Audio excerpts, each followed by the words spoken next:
In the pouring rain, barefoot and shivering, she clutched her baby, whispering, "Please, ... just a plate of food."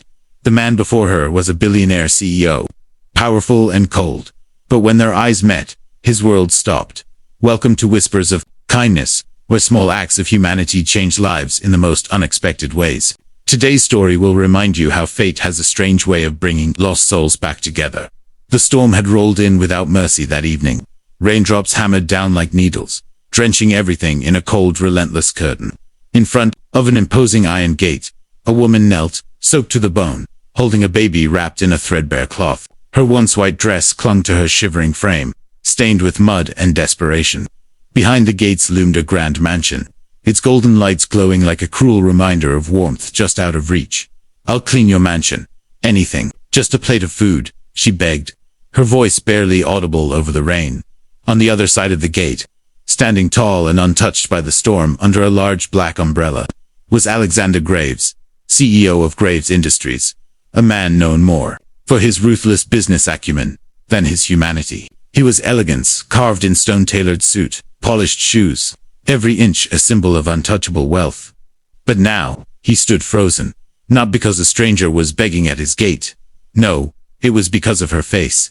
That face, gaunt, dirt, yet unmistakably familiar, belonged to Emily Carter, the woman he had once loved. The woman who had vanished from his life without a word a decade ago.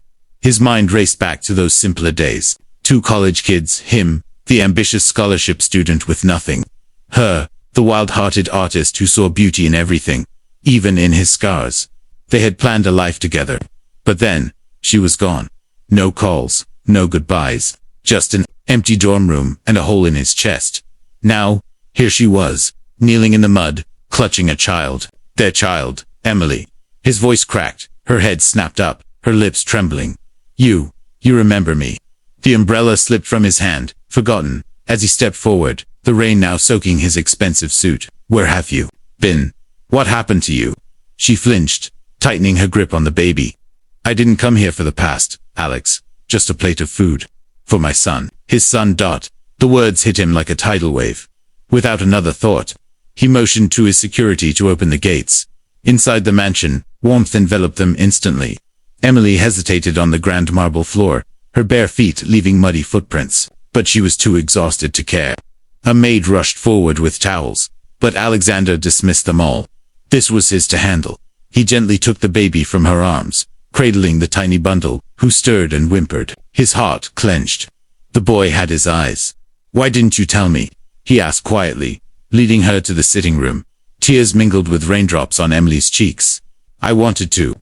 But after college, when you got that job offer abroad, I didn't want to be a burden. You were meant for a life of greatness. I wasn't." "Don't you dare say that." Alexander's tone was sharp, but his grip on the child was tender. "You were never a burden. You were my entire world." Her sobs broke free then, years of struggle pouring out. After leaving college, she had worked odd jobs, never staying in one place for long. When she discovered she was pregnant, pride and fear had kept her from reaching out. She didn't want to be that woman, the one who trapped a man with a child. So, she had endured.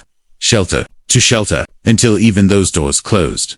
Today, desperation had led her to the last place she ever thought she'd go. Alexander listened, every word cutting deeper. How could life have been so cruel to someone who once saw only beauty? "I don't need your pity, Alex," she said finally, standing up. "Just let me clean. Anything for some food for my son." But Alexander stood too, taller now, not just in stature but in resolve. "You'll clean nothing, Emily. Not today, not ever." Her face crumpled with fresh humiliation. But before she could protest, he added, "Because you're coming home. This is your home now." Confusion flickered in her eyes. "You think I'll let the woman I love, the mother of my son, beg for scraps? No, I failed you once. I won't again." That night, the grand dining table of Graves Manor, usually reserved for business elites, bore witness to a quiet, intimate dinner. Emily, dry and wrapped in warm clothes, watched as Alexander fed their son, his hands awkward but trying. Her heart, long hardened by survival, began to thaw. Days turned into weeks. Alexander arranged everything. A private doctor for their son, a small art studio for Emily, even reinstating her art scholarships. But he didn't impose. He gave her space, respect, and time. And slowly, Emily saw the man behind the billionaire mask. The boy who used to bring her coffee during late-night painting sessions was still there, hidden beneath layers of corporate armor. One evening, as the sun dipped below the horizon, she found him in the garden, staring at an old sketch she had drawn of him years ago. It was worn, creased, but he had kept it. "I never stopped looking for you," he admitted, voice low. "But I was searching in the wrong places. Boardrooms, cities, success. All this felt empty without you." Tears welled up again. But this time, they weren't from pain. "They say money can't buy happiness," she whispered. "And they're right," he replied, taking her hand. "But it can buy a second chance, if you're lucky enough to be given one." Under the soft glow of garden lights, amidst roses and memories, Alexander got down on one knee, not as a CEO, but as the boy who once dreamed of forever. "Emily Carter, will you let me be the man who never lets you kneel in the rain again?" This time, her answer was not silence. It was a tearful, joyful yes. If this story touched your heart, don't forget to like, share, and subscribe to Whispers of Kindness. Every act of kindness has the power to change a life. Whose life will you touch today? Have you ever judged someone's worth by their appearance, only to be surprised by their story?